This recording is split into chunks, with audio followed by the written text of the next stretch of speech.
Hacemos una oración. Padre, bendice tu buena palabra. Te pedimos, mi Dios, que en tu misericordia nos puedas usar para edificar a tu pueblo.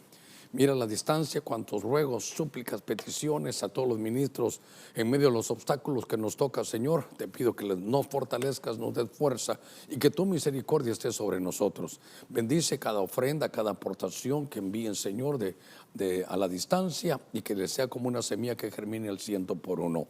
En el nombre de Cristo, gracias, amén y amén. Muy bien, quisiera desarrollar algo que me ha llamado la atención, porque cuando hablamos un poquitito de sombras de corrupción, implica que, usted sabe, los árboles dan sombra. La Biblia nos habla a nosotros y nos dice que somos como árboles plantados junto a corrientes de agua, que da su fruto a su tiempo y que todo lo que hace va a prosperar. Todo árbol da una sombra, y a nosotros, tal vez como ministros, pero también a usted en su empresa, también a usted, varón, en su casa, como en su hogar, nos toca dar sombra. Yo recuerdo cómo aquella mujer del Cantar de los Cantares dice: miren, la verdad, mi amado es alguien al que yo me siento muy confortada, porque su sombra, la cobertura que da es placentera y su fruto es dulce. Es decir, que de acuerdo a la sombra, la gente, ¿cómo se va a sentir la gente? De acuerdo a cómo es su pastor, de acuerdo a cómo son los líderes, esa sombra va a ministrar. Lo tremendo es que hay sombras de corrupción. Y como he estado leyendo un poquitito entre las situaciones que se dan, quiero llevarlo al libro de Jueces, capítulo 6, en el verso 19-20 como introducción, y tal vez también como el número 1. Porque usted dice aquí la escritura: y Gedeón entró y preparó un cabrito, pan sin levadura en un efa de harina. Puso la carne en una cesta, dice, y el caldo en un caldero. Y se lo llevó, y tal vez aquí con amarillo, debajo de la encina. Y se lo presentó. Lo que quiero hacer énfasis es debajo de la encina. En el verso 20 dice: y el ángel de Dios le dijo: toma la carne y el pan sin levadura, ponlo sobre esta peña y derrama el caldo, y así lo hizo. Me gustaría que estuvieran los dos versos juntos ahí en la pizarra, en lo que platicamos un poquitito. En los días de los jueces son días donde es un sube y baja. Hay un buen juez y todo Israel está a calidad. No hay un buen juez, o ya no está, y el pueblo se venía. El pueblo, dice, hacía lo que le venía en gana. Clamaban después de que estaban esclavizados y volvía Dios a levantar un juez. El libro de los jueces, si ustedes lo estudian, es un libro de sub y baja. Si hay un buen juez, la bendición va a estar. Si no hay un buen juez, viene el declive. Yo le decía a los hermanos este domingo de Santa Cena: si usted se juzga a usted mismo como cobertura, por así decirlo, y usted es un buen juez, el hermano, su ministerio va a estar bien levantado. Pero si es usted un mal juez, seguramente, por eso tenemos tantos sub y bajas, hermano, en el ministerio. Y entonces estaba pensando en cómo se desarrollaban las cosas. En los días de Gedeón hubo una pobreza extrema. Le ruego que ponga cuidado en esto: una pobreza extrema. ¿Por qué? Porque se habían dado a la idolatría. Usted sabe que viene Gedeón, quita el altar idolátrico. Por eso le pedí al hermano Edras que pusiera aquí una encina. Por favor, esa es la palabra de hoy: una encina. Y entonces aquí de abajo, el padre de Gedeón, que era Joás, aquí tenía su altar idolátrico. Usted sabe la historia. Me estoy tomando estos minutitos para introducirme. ¿Qué pasó? Que Gedeón vino, extirpa, derriba el altar idolátrico de su padre, y entonces dice: lo voy a corregir. Entonces venga conmigo, tal vez me ponen 19 y 20 en la pizarra, 19 y 20 aquí en la pantalla. Entonces, si usted tiene abierta su Biblia y usted está estudiando allá conmigo, note que en el verso 19 dice que esa ofrenda que había hecho Gedeón la puso debajo de la encina. A ver si me corrigen ahí, 19 y 20. Pero lo que quiero trasladarle es que vino el ángel de Dios, verso 20, tomó la carne y el pan sin levadura y los dijo: y ponlo sobre esta peña y derrama el caldo, y así lo hizo. Lo que quiero llevarlo es que el problema que había, y este es el punto, el problema que había es que esta encina, este árbol, era el que daba sombra. ¿Y qué sombra daba? Era una sombra idolátrica. ¿Se recuerda usted que tenían Baales y que Gedeón los tuvo que quitar? Y entonces Gedeón lo arregla todo, pero Gedeón viene y entonces va a hacer una ofrenda, ya la hace para Dios. Y cuando, este es un punto importante, y cuando Gedeón la pone debajo del encino, el ángel lo corrige y le dice: hey, no pongas tu ofrenda debajo de la encina. Es decir, no la pongas bajo esa sombra, porque esa sombra es idolátrica, esa sombra es de pobreza. Y entonces viene el ángel y le dice: mira, saca tu ofrenda, saca tu ofrenda de debajo de la encina por la sombra mala que tiene y ponlo, y le dice: ponlo sobre la roca. Y entonces aprende uno, porque la roca es Cristo. Lo que le están diciendo ahí, aquí está, para que usted lo vea. Y Gedeón entró y preparó un cabrito y pan sin levadura, una ofrenda. Le estaba corrigiendo ya. Y puso la carne y una cesta y un caldo y un caldero, y se lo llevó debajo de, mire el problema, y se lo llevó a él debajo, bajo la sombra de la encina, y se lo presentó. Entonces el ángel le corrige la plana y le dice: el ángel de Dios le dijo: toma la carne y el pan sin levadura, ponlos sobre esta peña. Aquí tendría que ser con amarillo, sobre esta peña. No debajo de la encina, sino sobre la roca. Y derramó el caldo, y así lo hizo. Hizo hasta una ofrenda de libación. Pero lo tremendo es que esta primera sombra, que es la que está aquí, era la sombra de Joás. Entonces voy a empezar a trabajar aquí con ustedes. Es la sombra de Joás, que era el padre de Gedeón. Y lo que producía esa sombra era que tenía un problema, porque eso traía pobreza. Entonces note que Joás lo que ministraba, hermano, era pobreza.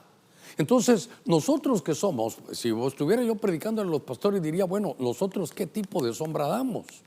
¿Qué es lo que predicamos? Mire, los dos extremos son malos.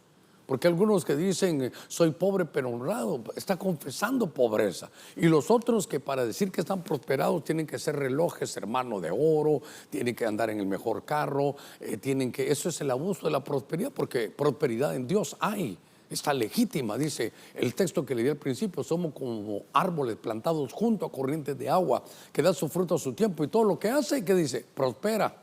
Esa sombra prospera. La gente va a estar, hermano, siendo reabastecida de la escritura, como la palabra de Dios lo tiene. Pero note que entonces Joás, el padre de Gedeón, traía pobreza. ¿Por qué? Porque la sombra que daba, esto irradiaba. Entonces, dime qué tipo de árbol eres y te diré qué sombra das. Dime, entonces aquí, si yo fuera pastor, fuera a buscar todos los árboles, y quién se puso debajo de los árboles. Este es un tema que en algún momento creo que algunos de ustedes ya los habrán dado. Pero de acuerdo al árbol que esa es la sombra que da.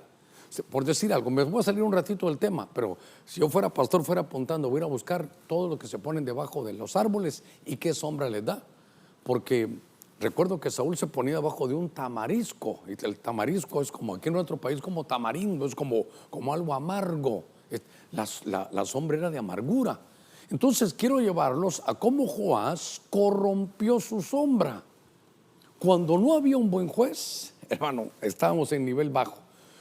Claman y Dios levanta a un juez que es Gedeón, y Gedeón va a poner la ofrenda y le dice el ángel: hey, debajo de esa sombra no, debajo de esa sombra no.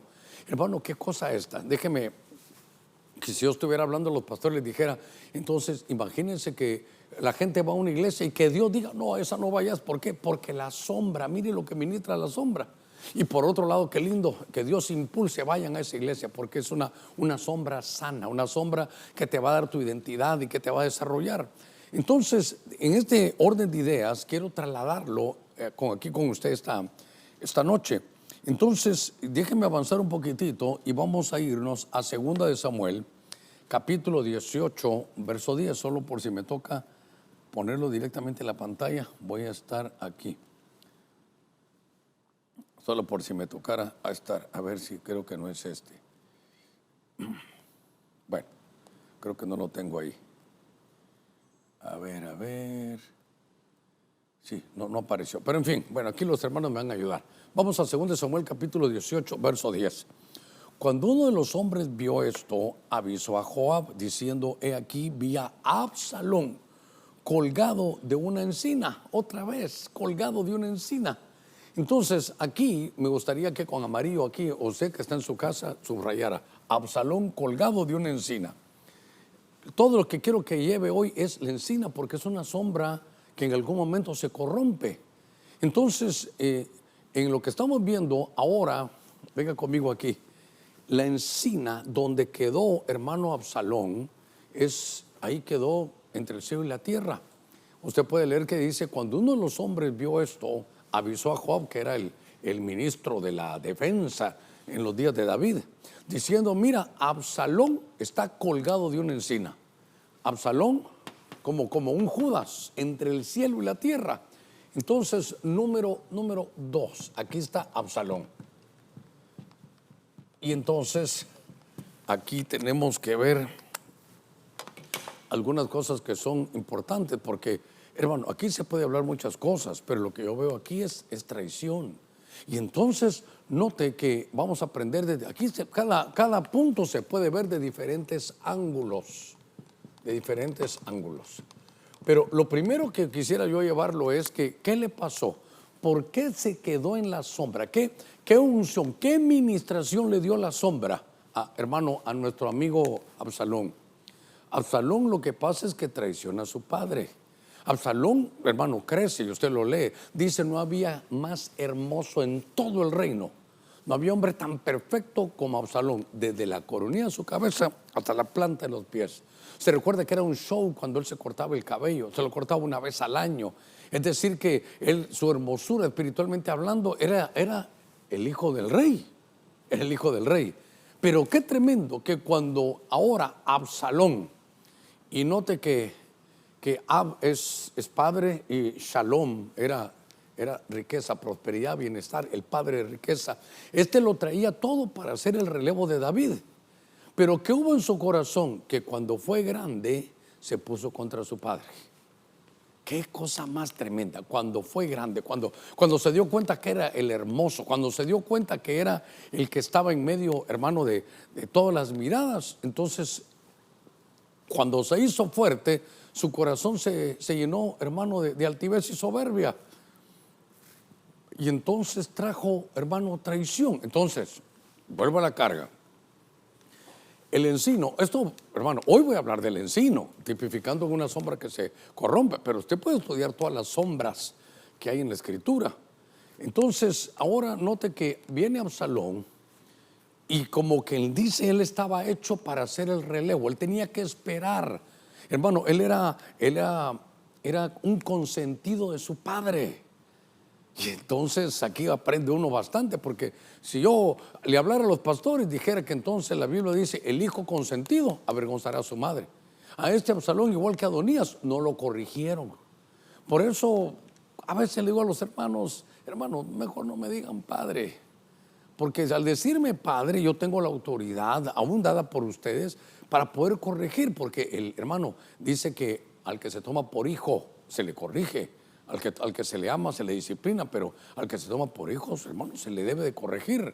Y entonces veo que a Absalón no lo corrigen, y cuando se hace grande traiciona, por un lado. Por otro lado el hijo crece, el hijo que es hermoso, cree que su papá ya se está envejeciendo, que ya no está al día, y entonces se pone en contra de su padre, es traición.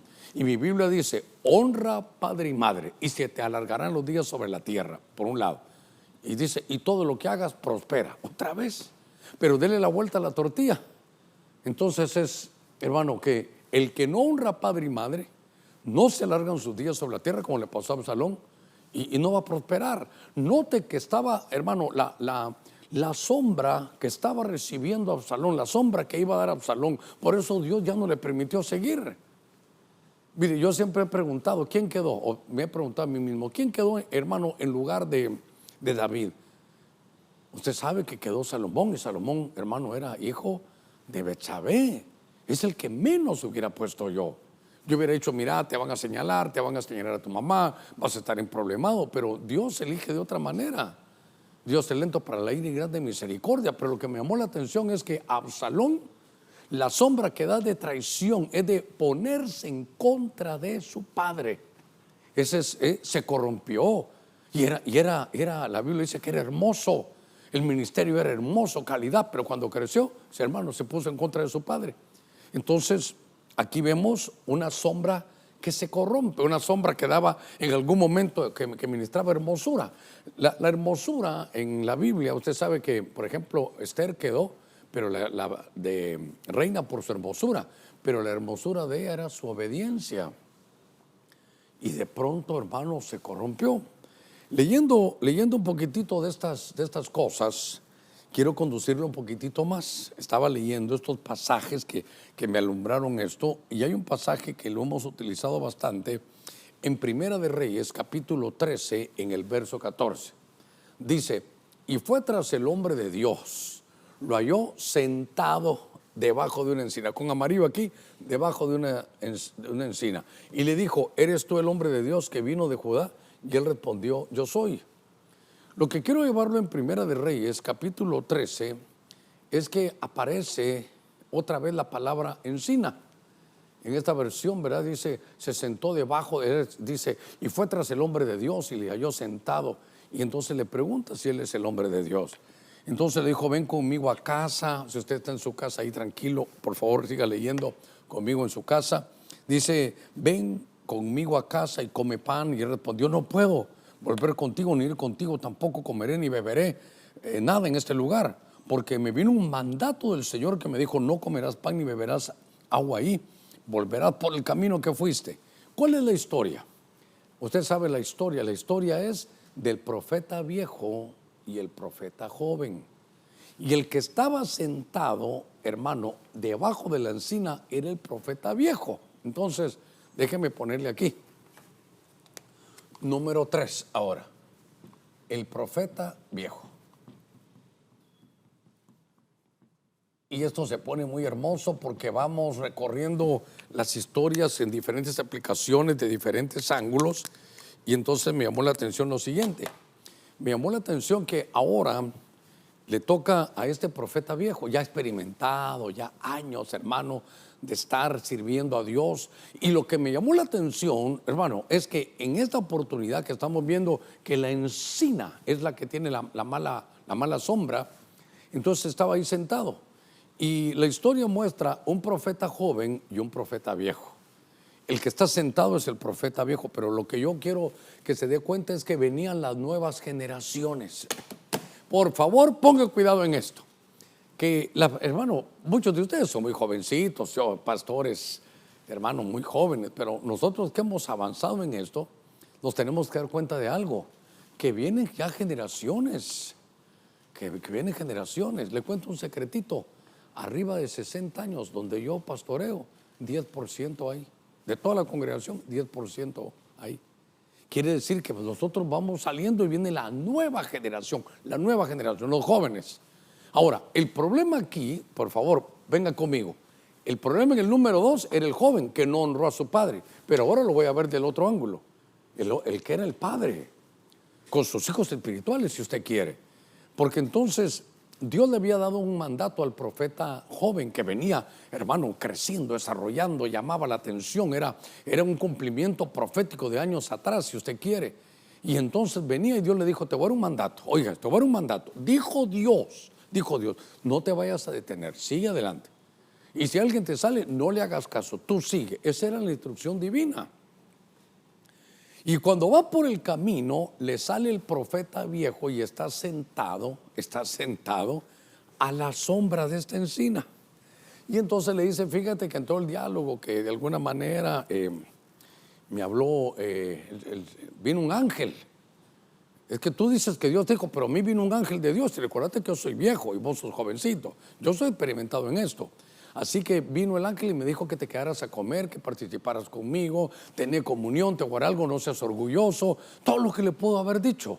Y entonces lo que sucedió, usted conoce eso, lo sacó de su comisión. ¿Sabe qué? Entonces lo desvió del camino. Su comisión era seguir y le dijo, quédate conmigo. Le cambió el camino. Pero lo que yo quiero decirle a usted es que aquí, primero aquí era la honra del hijo. hacia el Padre. Ahora en el 12 es que el profeta viejo lo que hace un desvío generacional. No, hermano, no le gustó. No le gustó la nueva generación. No le gustó la nueva generación. Hermano, ustedes son muy jovencitos, la gran mayoría de ustedes, pero los que vamos adelantaditos, tenemos que saber que ya llevamos en nuestra carrera, ya estamos corriendo con una estafeta que va a haber que entregar a la nueva generación que viene. Y lo lindo es que mientras tanto estamos corriendo juntos, jóvenes y viejos juntamente. Pero lo que hizo el profeta viejo aquí fue que, hermano, hizo un desvío generacional. Dios le había dicho a este jóvenes, corre por este lado. Y cuando vino este profeta viejo le dijo, no, Dios me dijo que te quedaras aquí. ¿Cómo podemos detener a una nueva generación? Qué terrible es echarla a perder, que nuestra sombra no permita, hermano, desarrollo de los jóvenes. Y los que ahora vamos avanzados nos tenemos que recordar, como decíamos nosotros, ya están viejos, ya están esto, ya están el otro, pero mantenernos y dar, hermano, que la iglesia sea, dice que la iglesia se alegrará en la danza, se recuerda, se alegrará en la danza, jóvenes y viejos. No hay iglesia de viejos ni iglesia de jóvenes, tenemos que estar los dos. Pero en este caso, el profeta viejo, hermano, la sombra que damos como padres, como líderes, como empresarios, es que no nos gusta la nueva generación. No nos gusta la nueva generación y claro, aquí tendríamos que platicar, porque la nueva generación puede decir a lo Isaac, miren, aquí están los pozos. Y entonces la generación antigua le diría, sí, pero no te olvides que estás bebiendo los pozos que abrimos nosotros los padres como Abraham. Eso va de generación en generación. Pero el punto central aquí es que desviaron, hermano, a la nueva generación. No les gusta lo nuevo. Nos queremos quedar con todo, hermano, lo pasado. Y decíamos el domingo que tuvimos Santa Cena, decíamos que viene vino nuevo. El vino nuevo es la palabra tirosh. Pero vino nuevo necesita odres nuevos. Porque si el vino nuevo, usted recordará, se pone en un odre viejo, se revienta. Entonces a veces, hermano, queremos ser como odres viejos y no cambiamos. No estamos listos a los cambios. Entonces yo le dijera a los pastores, ¿saben qué? Apuntemos aquí un tema más, apuntemos un tema más. ¿Quiénes no soportaron el cambio? Usted se va a dar cuenta, ¿quiénes no lograron adaptarse al cambio? Se me viene uno a mí, Lucas 7:30, que dice que los fariseos y los intérpretes de la ley, dice, hermano, se endurecieron tanto que no entendieron, hermano, no se pudo cumplir el propósito de Dios en ellos, porque no entendieron el cambio. ¿Sabe quién se me viene? Juan el Bautista. Está ahí, de repente ya cumplió su comisión, ahora se fue la ley, viene la gracia, ahora viene el Señor y no entendió el cambio. Qué terrible es para nosotros de pastores, para nosotros de padres de familia, para usted, hermano, que tiene un liderazgo, que tiene un equipo, un grupo a su cargo, para los que estamos, hermano, en el hogar, porque esto es desde el ángulo que usted lo quiera ver, pero entonces provocamos un desvío generacional. Hermanos, a veces somos como ese profeta viejo. Y nuestros propios hijos quieren irse a otro ministerio porque en el nuestro no pueden desarrollar. Porque nosotros de profetas viejos tenemos miedo del qué dirán y no nos ponemos al día. ¿Sabe qué? Es terrible hacerse viejo, hermano, físicamente también, ¿verdad? Pero para mí es terrible hacerse viejo espiritualmente. Se pierde la visión, hermano, ya se pierde, ¿sabe qué? No hay nuevos sueños. Pero el punto 3 aquí es que este hermano desvió su generación. Voy a irme un poquitito más rápido con esto.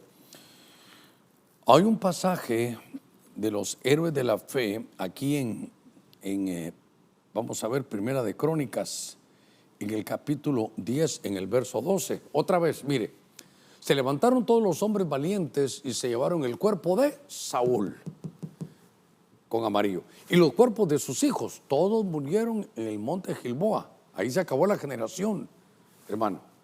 Lo trajeron a Jabes, yo subrayaría Saúl y Jabes, y lo enterraron, dice, y enterraron sus huesos bajo la encina de Jabes. Aquí quiten Jabes, entonces son los Saúl y encina de Jabes.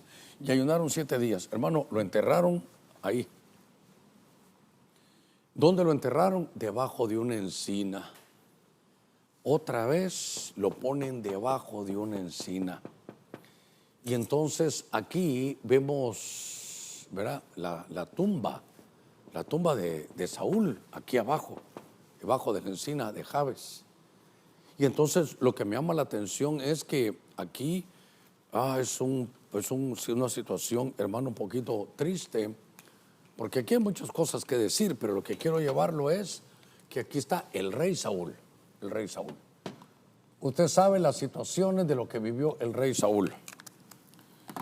Por cierto que me estoy viendo una miniserie que se llama La Casa de David, House of David, ahí aparece en una de las aplicaciones, está unos buenos capítulos bíblicos que de alguna manera nos hacen ver todo lo que le había pasado a Saúl. Pero voy al punto aquí con ustedes. Saúl era el rey, Saúl fue el rey, y por ser rey tenía, hermano, daba cobertura.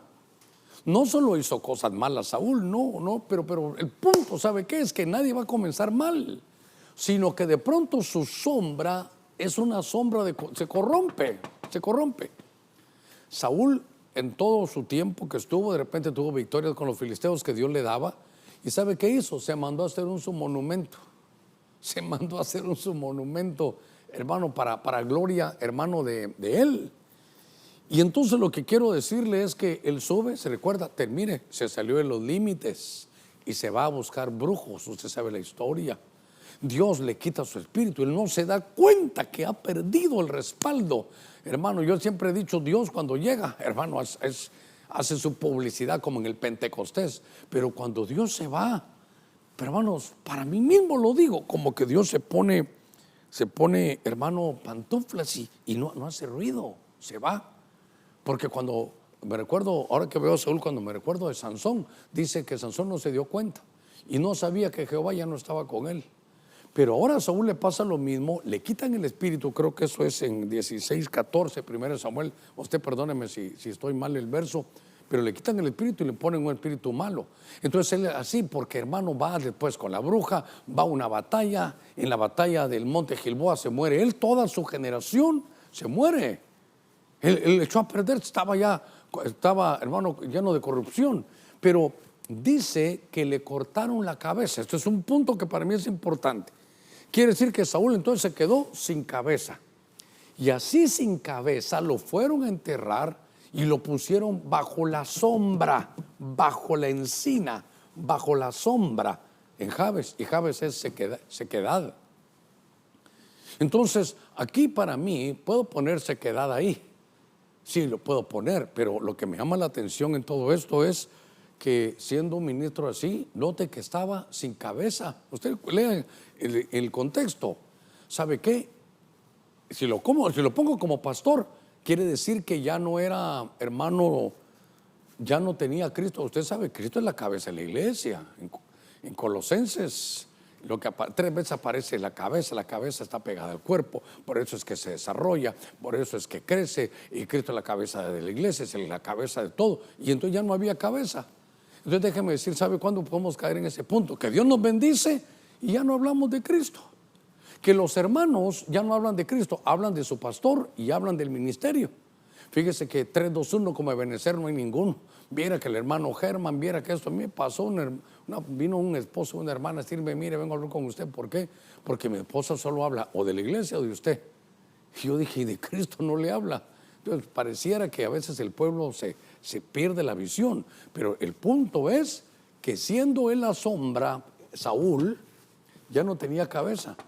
Son ministerios, hermanos, sin cabeza. ¿Y sabe quién hace eso? Jezabel. Eso es lo que hace Jezabel. Por eso al final a ella también le quitan la cabeza. Pero note usted que lo que querían hacer, por ejemplo, con Juan el Bautista era quitarle la cabeza. ¿Qué es lo que el ataque para nosotros? Que pensemos que nosotros somos la cabeza y la cabeza es Cristo. Entonces, aquí, y eso hizo que se secara. Jabes, si no estoy mal, es sequedad. Entonces, ¿sabe qué? La sombra, la administración, lo que emerge de este árbol es sequedad. un pueblo seco, una iglesia seca. Perdió la frescura. Qué terrible, hermanos, es que cuando nosotros ya nos queremos la cabeza, pierde frescura nuestro mensaje, ya no es fresco. Por un lado. Por otro lado, cuando estamos hablando del hogar, yo creo que estoy viendo muchos puntos, pero hablando del hogar, tal vez algún día solo predico desde el hogar. ¿Sabe qué? La Biblia dice en el Cantar de los Cantares, nuestro lecho, dice, está verde. Y cuando esa mujer del Cantar de los Cantares está sola, dice, en mi lecho, esperaba el que ama mi alma. Ya no era nuestro, era mi lecho. Y entonces se quedó seco. Entonces quiere decir que la sombra, la administración que da es de sequedad. A ver, tengo que escribir bien. Sequedad, seco. Perdimos lo fresco. Y entonces, ¿sabe qué es lo tremendo? Ahí se quedaron los huesos. Esto es terrible. Y entonces usted ya puede poner, ¿sabe qué?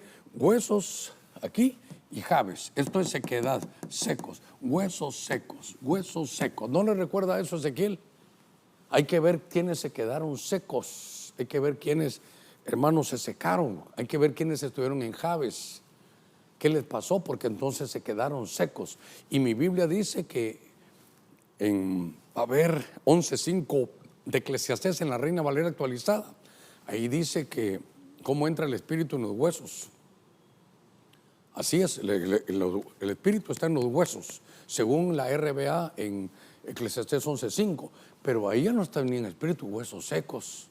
Si yo fuera un poquito osado, le dijera que el camino último de Saúl es la ruta de los que se pierden y mueren, hermanos, sin Cristo, porque murió sin cabeza. Ya no hay espíritu porque los huesos están secos. Entonces, ¿qué tipo de sombra? ¿Cómo se pudo haber llenado de corrupción? ¿Sabe qué? Me recuerdo algo. Tiene que estar en 2 de Samuel, no recuerdo el verso, pero cuando Saúl se muere, las mujeres, tiene que ser 2 de Samuel capítulo 1 o 2 máximo, pero ahí dice que las mujeres lloraban a Saúl porque Saúl hizo que las mujeres se vistieran, hermano, y dice, de Edén. O sea que había placer, había deleite en la vida. Un tiempo, este Saúl daba una administración, hermano, de deleite, pero se secó, de huerto, pero se secó. Entonces, cuando estamos viendo esto, nos damos cuenta que qué tipo de sombra estamos dando. ¿Cómo nos podemos corromper si Saúl, hermano, era el que Dios había elegido? Y de pronto ahora lo encontramos, hermano, lleno de problemas. Y al final, la última sombra que tuvo fue bajo la encina.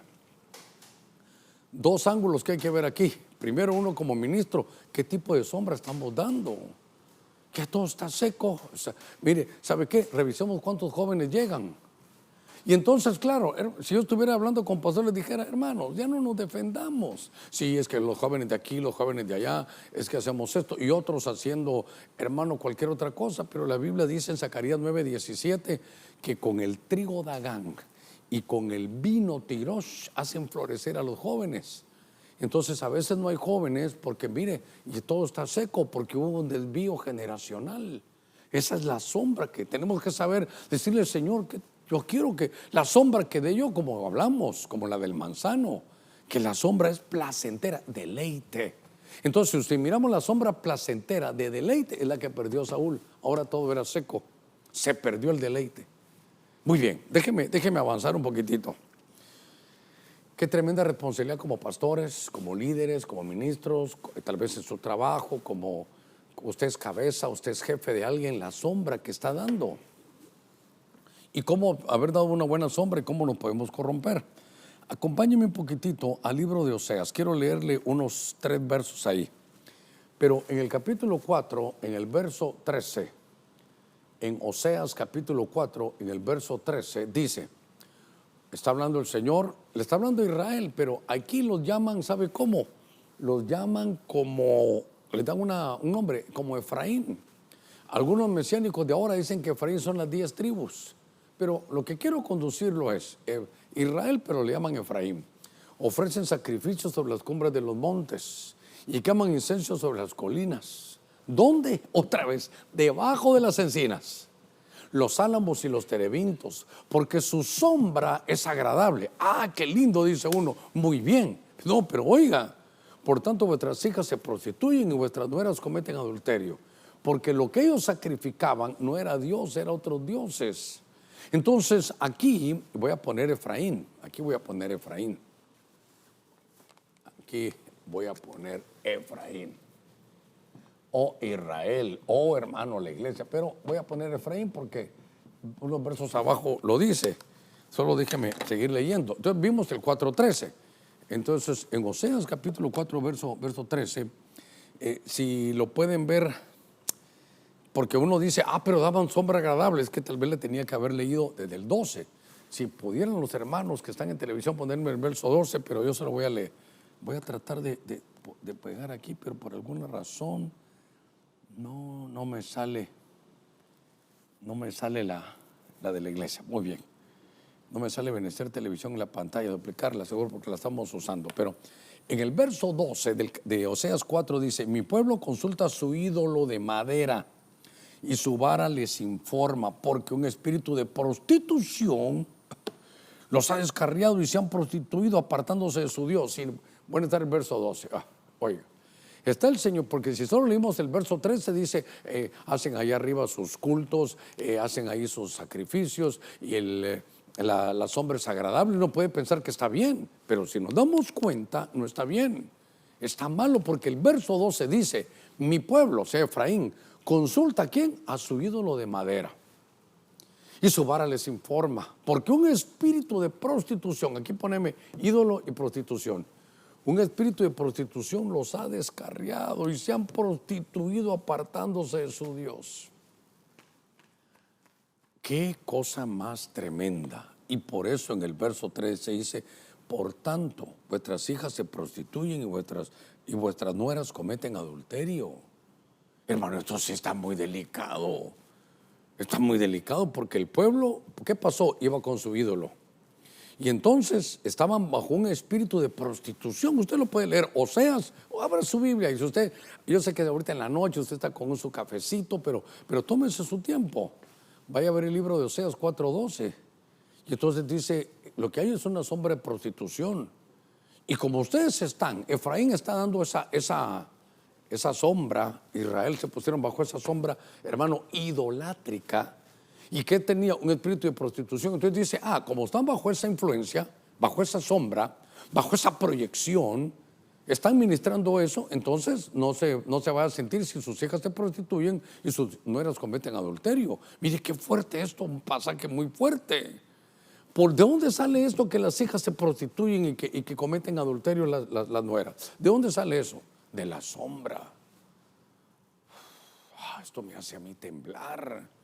Porque todo, sí, yo soy cobertura, sí, soy cobertura. Gracias Dios que me ha llamado a ser cobertura en una iglesia, en una misión, ahora soy apóstol, en la casa, ahora soy padre de familia, tengo mi propio negocio, soy jefe o soy un departamento. Sí, pero que no se corrompa tu sombra si Dios te puso ahí, que no se corrompa, porque todo lo que queda debajo de esto, dime debajo de qué árbol estás y te diré cuál es la administración que tienes.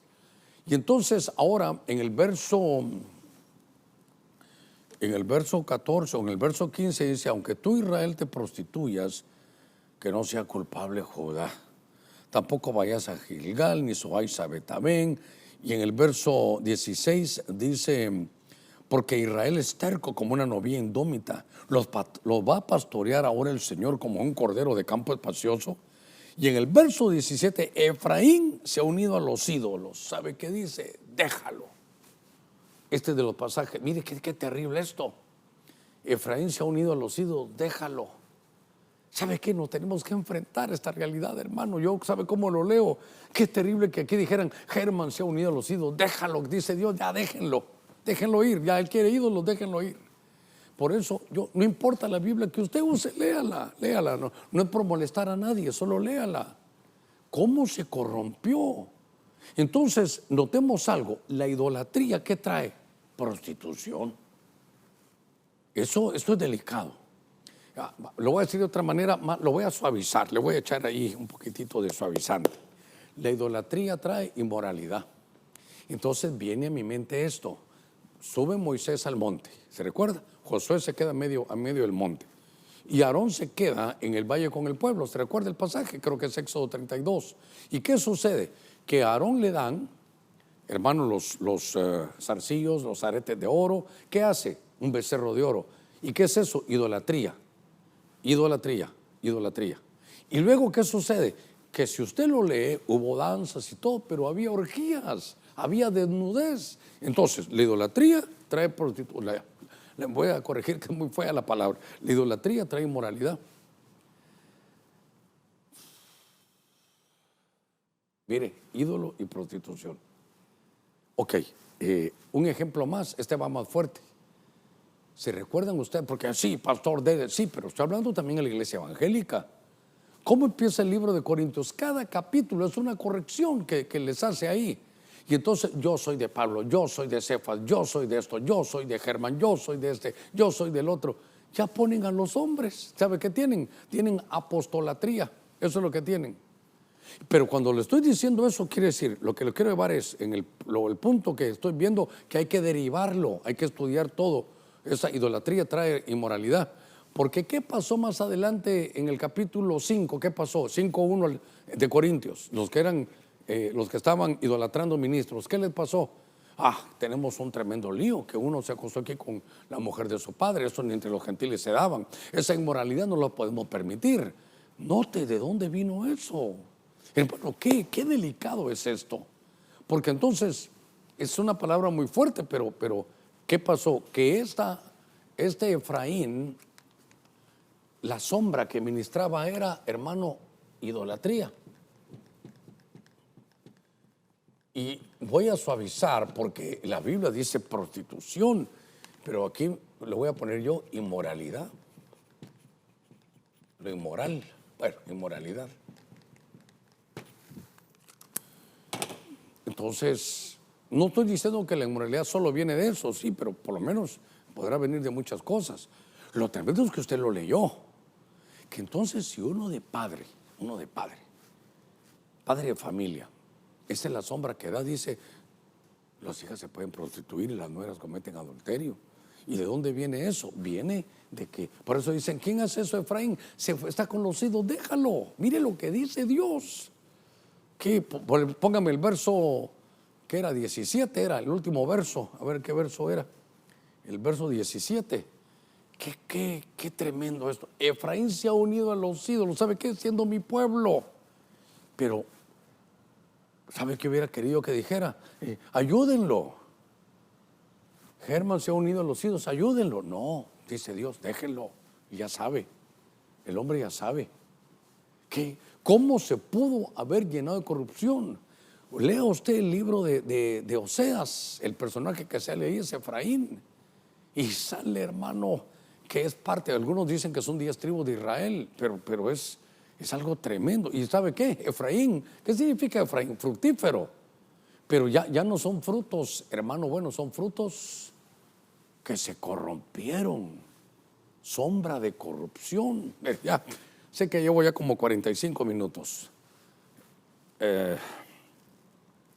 Déjeme avanzar un poquitito. No traje yo donde tenía este pasaje, pero creo que es la Peshita 2015, no sé si la tienen, pero en Primera de Reyes 19:4 es un pasaje que hemos leído. Le voy a dar un pincelazo a este pasaje en el número 6, Primera de Reyes capítulo 19, en el verso 4 vamos a hablar de Elías. En las versiones, en la mayoría de versiones dicen enebro, en otras versiones dicen retama, Primera de Reyes 19:4. Pero en la Peshita 2015, y cambié de computadora y en este ISOR no lo tengo. Pero si alguien lo tiene, tal vez lo puede mandar ahí al WhatsApp de Contacto Apostólico. Creo que es el área 504 95 91 5601. 95 91 5601. Pero lo que me llama la atención es que en este Reyes 19:4 dice: él anduvo, hablando de Elías, por el desierto un día de camino y vino y se sentó. La versión, Dios mío, que Dios los bendiga. Les voy a decir algo. Pasé como una media hora buscándolo, puse a los hermanos a ayudarme. Gran trabajo aquí los de televisión. Llamé a Estados Unidos un hermano con el que estudiamos juntos. Llamé también a algunos de los que me ayudaron. Busqué mi Biblia, pero esta versión es la única donde lo encontré, en la Pechita 2015. Entonces pongan aquí, debajo de una encina. Se sentó debajo de una encina. Entonces, qué lindo, gracias que lo han encontrado, maravilloso. Entonces, aquí quiero llevarlo a algo. Aquí está la vida de Elías. Elías, un profeta de fuego, hace descender fuego, un profeta que, hermano, se enfrenta a diferentes profetas, que, hermano, un hombre que tenía un ministerio tan tremendo, un hombre que siendo, no dice que fuera levita y ejercía sacerdocio, un hombre que Dios se lo va a llevar vivo, un hombre de, hermano, de tremendas victorias. Y estando en ello, dice mi Biblia, esto es capítulo 19, Elías irrumpe en el capítulo 17, en el capítulo 18, tremendas victorias. Y en el capítulo 19, oiga qué le pasó, se sentó debajo de la encina. Se sentó debajo de una encina. Y entonces dice la Biblia, venga conmigo a leerlo aquí. Esta versión es la Pechita 2015. Y él anduvo un día de camino por el desierto, luego se sentó Elías debajo de una encina. Y note, solo estuvo bajo esa administración, bajo esa sombra. ¿Y qué pasó? Pidiendo la muerte, espíritu de suicidio, se quería morir. Oiga, ya es demasiado para mí, oh Jehová, quítame la vida, se quería morir. Ahora está deprimido. Pues no he sido mejor que mis padres. Si usted va al original, ahorita usted está en su casa, si hay algún pastor por ahí, sé que por ahí lo hay, vaya al programa y ponga Primera Reyes 19:4 y se va a encontrar esa palabra encina, en otras es enebro, en otras versiones creo que es retama, pero si usted lo busca se va a dar cuenta que es escoba, que el significado que tiene es escoba. Entonces, haga de caso, mire hermano, no hay que ser teólogo, solo aplicar. Al mismo tiempo les estoy enseñando lo que Dios me da a mí para poder entender un poquitito esto. Estoy abriéndome para poder enseñar cómo se puede ver. Aquí no hay que ser teólogo, solo revisar. A ver, esta encina en Elías lo fui a buscar. Es retama, sí, pero el significado de hebreo de esta palabra es escoba. Aquí no, escoba no consigo ahorita, ¿verdad? Aquí escoba no tienen o no. Tienen, si me la consiguen sería lindo. Entonces, aquí tenemos de todo. Hoy sí. No crean que voy a volar, dijera alguien, ¿verdad? Una vez íbamos al supermercado y entonces le dije a la que trabaja con nosotros, mira, mandale aquí a mi esposa Elena, mandale por favor lo que necesitas, que estamos en el supermercado. ¿Y sabe qué nos puso? Nos puso, compren una escoba para barrer. Y entonces nos dio risa. ¿Cómo que una escoba para barrer? ¿Qué te quiso decir? Que no es una escoba para volar, no que una escoba para barrer. Perdóneme, solo ahí no me resistí poderlo decir. Ok. Entonces, esta ya está gastadita. Ok. La encina cuar aquí es una escoba. Una escoba. No hay que ser teólogo. ¿Qué se pone debajo de una escoba? Lo que no sirve. ¿Qué se pone debajo de una escoba? La basura. ¿Qué se pone debajo de una escoba? La basura. ¿Dónde se puso Elías? Elías se puso debajo de una escoba. A ver, no hay que ser, aquí les dejo la escoba. No hay que ser teólogo para esto. Quiere decir que entonces, note esto, por favor, tome nota en esto. Que de pronto uno como padre espiritual, como pastor, como jefe, hace que la unción que da, lo que él ministra es que los que están abajo se sientan basura. Perdónenme que lo diga tan directo. Solo se sentó el héroe de la fe, el que hacía bajar fuego del cielo, el que Dios había llamado, el que hermano hacía milagros, el que levantó un hermano un muerto, el que sacó de la pobreza a la viuda de Sarepta, Este hombre hizo 16 milagros, 16 milagros. Los venció en el Carmelo a los 850 profetas, 400 de Baal y 450 de Ashera. Hermano, un hombre pero victorioso, un hombre tremendo. Y solo se puso debajo de la encina y mire cómo se sintió. Mejor me muero, es demasiado para mí esto. Ya. ¿Y dónde estaba el texto de que todo lo puedo en Cristo que me fortalece? Esto es demasiado para mí, este ministerio no lo aguanto, quítame la vida, Señor. Oiga, no he sido mejor que mis padres, se acomplejó. Me da un poquito de, no es mi estilo, pero ¿sabe qué? ¿Qué produjo en la gente que tiene abajo? Complejo de inferioridad. Ustedes son como hablando como pastor, ustedes son los pecadores. Inferioridad.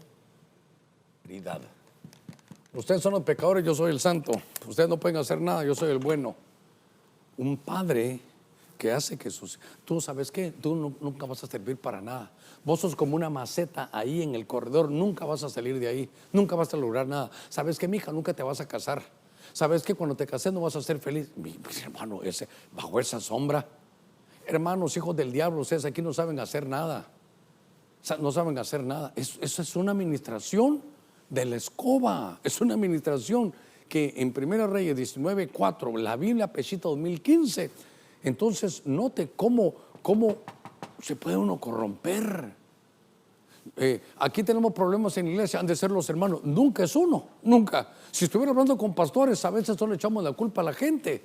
Hermano, la gente no viene, sí, porque no saben valorar lo que soy yo. Hermano, pero cada día vienen menos, sí, porque les hablé claras sus cosas. Solo la culpa. Y a veces, hermanos, se fueron aquellos, sí, Dios está limpiando aquí, pero limpiando, le dijo basura. O sea que usted sí es de la escoba. ¿Cómo nosotros, hermano, tenemos que entender que esa no es la administración? Se corrompió la administración, provocó un complejo de inferioridad. El tiempo me está corriendo ya, llevo 53 minutos. Voy a cerrar. Acompáñame al libro de Jueces, capítulo 9, verso 37. Aquí hay un hombre que es el hijo de Gedeón, que se llama Abimelec. En lugar de Gedeón quedó Abimelec. Ok. Hombre poderoso, un guerrero tremendo. Y de pronto tiene una batalla con un hombre llamado Gaal. Y entonces dice Jueces 9:37, y volvió a hablar Gaal y dijo: he aquí gente que baja de la puerta más alta de la tierra, y una compañía viene por el camino, oiga, de la encina de los adivinos. Por favor, aquí con amarillo, encina de los adivinos, Jueces 9:37. Como el tiempo me corre, quiero ir cerrando, porque este quedó en lugar de Gedeón. Gedeón fue un juez tremendo. Si uno lee sin contexto, uno dirá: Abimelec, qué valiente, qué guerrero tan tremendo, qué hombre más tremendo, porque fue el relevo de Gedeón. Pero hay que leerlo bien. Si usted lee la historia desde el capítulo 7 que empieza Gedeón hasta ahí al 9 que llegamos, note que estaba Gaal, y entonces tuvo hermano a bien ver dónde venían, porque iba a colisionar con Abimelec, y vio que él venía por la encina de los adivinos. Mire dónde se movía, por la encina, la sombra de los adivinos. Cuando dije yo, ¿cómo Abimelec va a estar bajo la sombra de los adivinos? Aquí pusieron la escoba, aquí un ídolo, aquí la sombra ahí de como una bola de cristal ahí con unas manos, pero de Abimelec. Y entonces, si uno lee la historia, eran 70 hijos o 71 hijos, hermano de Gedeón. Y cuando muere, cuando Gedeón ya no está, Abimelec los mató a todos, creo que excepto a uno, no logró matar. Pero entonces, ¿sabe qué hizo? Para ser el líder, mató a sus hermanos. Para quedarse de líder, malinformó a aquel, malinformó al otro, le levantó un falso, lo echó a perder. Entonces me llama la atención que, ¿cómo le podemos? Mire qué líder porque líder es, eso no lo puedo negar, pero es un líder sangriento, es un líder que ¿sabe qué? ¿Sabe cómo es esto? Es un liderazgo de sangre, es un liderazgo de sangre. Estoy terminando. Liderazgo de sangre. O sea que para ser líder tuvo que matar a sus hermanos, porque tal vez eran mejor que él. No dejó que decidieran, no, él los eliminó. Qué terrible es, hermano. Cuentan allá en Guatemala que si ponen unos cangrejos en una olla, cuando ya lo están en medio de la olla, todos los cangrejos dicen que uno viene saliendo ya. Y cuando ya va a salir de la olla, lo pescan los otros y se lo traen. No quieren que otro, hermano, se desarrolle, no quieren que otro sobresalga. Entonces es un liderazgo de sangre. Mató a sus 70 hermanos, como le decía, creo que excepto a uno, para poder quedar de líder. Y por eso andaba, hermano, en una sombra que es líder, pero no le importa pasar sobre quién. Mata a su hermano. Eso es homicida. Pero ¿qué dice la Biblia? ¿Qué dice la Biblia? Como Caín es homicida porque mató a su hermano. Pero en el Nuevo Testamento, cierro que voy por 57 minutos. En el Nuevo Testamento, ¿qué dice? Dice que el que aborrece a su hermano es homicida. Entonces es una sombra que solo nosotros somos los buenos y aborrece a sus hermanos. Habla de todo porque aborrece a sus hermanos. Él solo quiere sobresalir. No dice que bueno, allá también están mis hermanos. No, aborrece a sus hermanos. Hermano, esto es una lección para nosotros, que no se corrompa la autoridad y el poder que Dios nos da. Padre, en el nombre de Cristo, gracias, Señor, esta noche por tu bendición. Te pedimos que todos los que somos ministros, pastores, líderes, padres de familia, allá en las empresas, que tú nos has puesto en un lugar, que seamos como árboles de justicia, que seamos como el manzano, que nuestra sombra sea placentera. Desde ya quitamos, Señor, toda contaminación. Desde ya quitamos, Señor, de nosotros mismos toda corrupción. Te pido en el nombre de Cristo que nos bendigas a la distancia, Señor. Si alguien está recibiendo a Jesús, entréguele su vida al Señor. Padre, haz el milagro del nuevo nacimiento, cámbiale su corazón. Usted que está recibiendo a Cristo, dígale: Jesús, te recibo como mi Señor. Perdona mis pecados, haz el milagro del nuevo nacimiento. Y si queremos enmendar, si alguien está cayendo en estas sombras de corrupción, Señor, ayúdanos, límpianos, como padres de familia, como jefes en una empresa, como líderes, como empresarios, como pastores, como apóstoles. Gracias, Señor. Amén y amén. Que Dios lo bendiga, lo guarde y hasta la próxima.